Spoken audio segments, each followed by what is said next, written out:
pesanku cuma satu kepada engkau. Apa itu ya? Jangan kau tinggalkan sholat. Yang kedua, apa lagi? Qultu, aku berkata, kata Abdullah bin Mas'ud dalam hadis yang kita kaji. Qultu, aku berkata kepada Nabi, summa ayyu, apa lagi ya Rasulullah? Dan yang pertama kau katakan sholat berjamaah. Ya, sholat awal waktu dia. Yang kedua apa ya Rasulullah?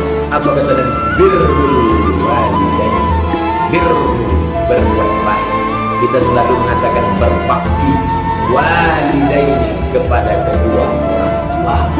Kenapa tidak disebutkan berbuat baik kepada anak? Kenapa tak disebutkan berbuat baik kepada istri? Karena semua suami pasti sayang sama istri, karena ada yang akan diharapkannya dari istrinya itu. Cintanya, cantiknya, mesranya, perhatiannya.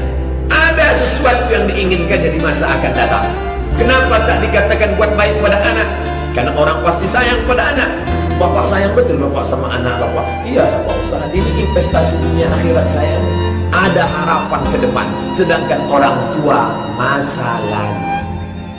Orang tua itu masa lalu. Itu siapa orang tua saya? Apa budi baiknya? Dia pernah mengandung saya. Dia pernah menyusukan saya. Dia pernah membesarkan saya. Pernah dulu 39 tahun yang lalu.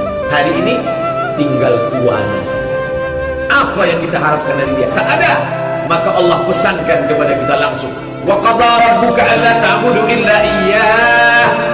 Allah wajibkan kalian menyembah kepada Allah saja. Setelah Allah langsung wa bil walidaini ihsana. Habis Allah langsung orang tua. Tidak ada garis pembatas antara Allah dan orang tua. Makanya dikatakan ridallah fi ridal walidain. Ridhonya Allah, cintanya Allah, kasih sayangnya Allah fi ridal walidain, ada pada ridho orang tua. Murka Allah di mana letaknya? Wa suhtullah, murka Allah fi suhtul walidain, juga ada pada murka kedua orang tua. Kenapa bapak menangis terisak-isak sampai begitu hebatnya, padahal bapak orang yang tegar, orang yang kuat? Ada guna bapak mengaji sampai tak bisa menerima takdir. Itu orang tua meninggal, lepaskan saja Pak. Umurnya sudah sampai, dia sudah tua. Kenapa bapak menangis? Pak Ustaz, saya nangis bukan karena mak saya dimati. Dan yang bapak tangisi apa? Yang ku tangiskan ini, tiket ke surgaku sudah habis. Betul, janji Nabi Sallallahu Alaihi Wasallam. Dunia boleh berganti, zaman boleh berubah, masa boleh berputar, tapi isi dunia ini tetap ada dua. Orang baik, orang tak baik. Orang berbakti pada orang tua, orang durhaka, kerak neraka jahanam tempat. Menangis, meraung, menjaga dinding, tak ada guna penyesalan. Pikir dulu pendapatan, sesal di akhir tiada berguna. Kalau masih ada nyawanya, masih lagi dia hidup bersama kita, cium tangannya, peluk erat tubuhnya, apa yang diinginkannya, maka jagalah sebaik-baiknya. Karena kata Nabi, birrul walidain. Ya Rasulullah, ya uktubtu, namaku sudah tercatat sebagai orang yang ikut perang jihad. Aku ingin masuk surga dengan jihad. Kenapa? Karena kalau aku mati fisabilillah, aku tidak akan merasakan sakratul maut, melainkan hanya seperti cubitan pada kulit. Aku ingin tidak merasakan azab kubur, karena tiap hari aku sudah berdoa, Allahumma inni a'udzubika min azab jahannam wa min azabil qabri. Aku ingin supaya tidak merasakan hisab, karena aku takut segala amalku ditimbang. Aku ingin dapat 3, tak merasakan sakratul maut, tak merasakan azab kubur, tak merasakan hisab. Izinkan aku perang jihad fisabilillah. Apa kata Nabi? Alaka bin ummin, emakmu masih hidup? Emakmu masih hidup? Masih ya Rasulullah. Ilzam rijlaiha fasammal jannah. Kau urus tapak kakinya, surga berada di atas. Saya tidak bisa Pak Ustaz dengan keterbatasan saya, ngurus istri lagi, ngurus anak lagi, ngurus kantor lagi, ngurus kerja lagi, ngurus karyawan lagi. Saya berangkat pagi, saya harus pulang, orang tua saya tak bisa.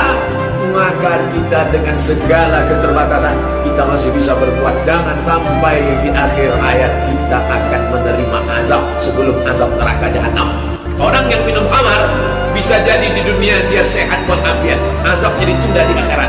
Orang yang makan riba bisa jadi di dunia dia kaya raya, azabnya ditunda di akhirat. Tapi ada azab di dunia pasti dapat, di akhirat pasti dapat. Dosa apa itu? Durhaka pada orang tua. Orang yang durhaka pada orang tua, dosanya diazab 2 kali. Di dunia dapat, di akhirat dapat. Jauh berjalan banyak ditengok, lama hidup banyak dirasa. Saya sudah banyak melihat orang-orang yang durhaka di masa muda, maka merasakan azabnya di hari tua. Dulu tuh Pak Ustaz sama orang tuanya begini-begini, makanya di hari tuanya anak-anaknya pun memperlakukan dia macam itu. Oh, rasakan. Apakah kalau sudah dapat di dunia azabnya, di akhirat nanti tak dapat lagi? Dapat lagi. Oh, kalau begitu Allah tak adil. Orang yang minum khamar di akhirat ada, orang yang makan riba di akhirat saja. Kenapa dia di dunia dapat, di akhirat dapat? Begitulah kerasnya azab, karena dia menyia-nyiakan orang tua. Di dunia dapat, di akhirat dapat. Di dunia dapat, di akhirat kita dapat lebih. Itu yang di dunia itu DP-nya. Nanti di akhirat baru completely sempurna. Nanti di akhirat kau akan merasakan azab akibat durhaka kepada orang tua. Uququl walidain. Hal adullukum ala akbaril kabair? Maukah kalian kutunjukkan dosa terbesar di antara dosa besar? Sahabat bertanya, "Na'am."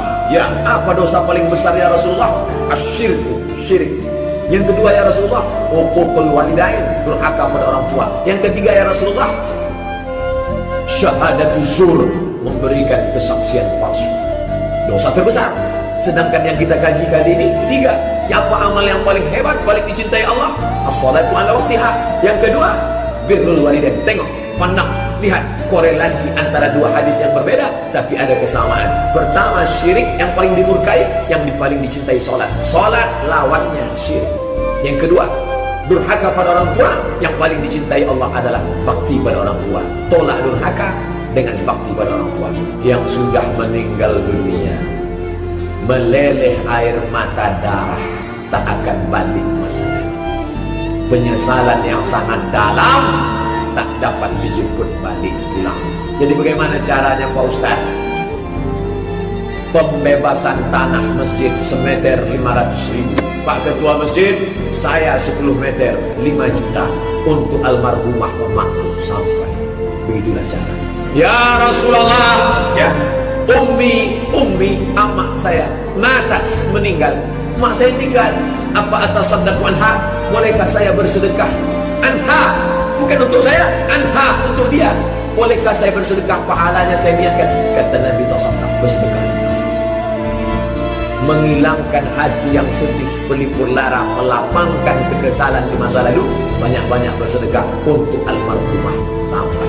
Sekarang orang tak lagi menganggap ibu itu sebagai tempat keramat. Doamu tak dikabulkan Allah, belum tentu dikabulkan Allah. Tapi ada doa yang pasti, mintalah doa kepada dia. Sebelum pergi jauh, mak, aku kan pergi jauh, nih doakan aku sehat. Andai aku mati, matikan aku dalam husnul khatimah. Akan kudoakan engkau sampai akhir hayatku. Doa ibu itulah yang menyertai banyak di antara bapak ibu ini. Suksesnya di mana? Di ujung lidah seorang ibu. Jangan sia-siakan orang tua kita. Ustaz tadi ibu saja. Ayah macam mana? Ayah penting. Tapi Nabi mengatakan 3 kali. Ummuka, summa man ummuka, summa man ummuka, summa man abuka. Berapa kali dia tak jadi solat duha gara-gara kita? Berapa kali dia tak tahajud malam gara-gara tangis pekik, tangis ratap kita? Berapa kali dia puasa? Yang jelas-jelas dia tak puasa 90 hari gara-gara kita. 30 hari dia tak puasa karena kita dalam perutnya. 30 hari lagi dia tak puasa karena kita menyusukan tahun pertama. 30 hari lagi dia tak puasa karena kita menyusu tahun kedua. Di tahun ketiga, tahun keempat dia mau mengganti qada puasa, lahir pula adik kita. Di hari tua ni dia mau puasa, kita titipkan pula anak kita ke rumah dia. Betapa kurang ajarnya kita di hadapan Allah. Dia tak pernah marah. Mak, jaga sekejap ya mak, aku mau pergi. Iyalah, aku sayang cucuku ini. Tapi kita sudah membiarkan dia tanpa ibadah mahwah. Tak sempat dia dulu baca Quran karena anak tidur ini fasolah sido dan langsung family dulu. Sekarang jadi tuanya dilapangkanlah dia, bawa dia ke masjid. Mau iktikaf ke mana? Iktikaf ke Rahman, iktikaf ke Al-Falah, iktikaf ke Akramun Nas, iktikaf, mari bawa. Yang menenangkan hatinya di hari tuanya itu tidak ada lain daripada ibadah. Pak Ustaz, Anak saya ini kaya-kaya Pak Ustaz. Yang satu di Jogja, yang satu di Singapura, yang satu di Surabaya. Kemarin waktu Idul Fitri pulanglah mereka semua. Begitu pulang mereka datang habis maghrib, makan, habis itu semuanya pergi. Kemana? Tidur di hotel. Nah, aku rindu sama kalian. 30 tahun yang lalu kita tidur di rumah ini waktu ayah kalian masih ada. Aku rindu saat kita dulu sama bercengkrama. Di hari tuaku ini aku ingin lihat cucu-cucuku. Apa kata menantu? Ayolah bang, udah mulai gatal-gatal nih tidur di sini. Kapan lagi engkau menyenangkan hati orang tuamu? Dia tak ingin kau berikan gelang emas besar. Dia tak ingin kau belikan baju sutra. Dia sudah tua, tak ada gunanya dia pakai itu semua. Yang dia inginkan adalah menengok anak menantunya peluk cium, mesra, hati senang, nampak kebersamaan. Itulah yang diinginkannya di masa tuanya. Bapak Ibu yang dimuliakan Allah, jangan kita ukur orang tua kita itu dengan materi yang ada pada kita. Kita tak pernah mampu membayarnya. Makanya diletakkan dia setelah sholat, birrul walidain,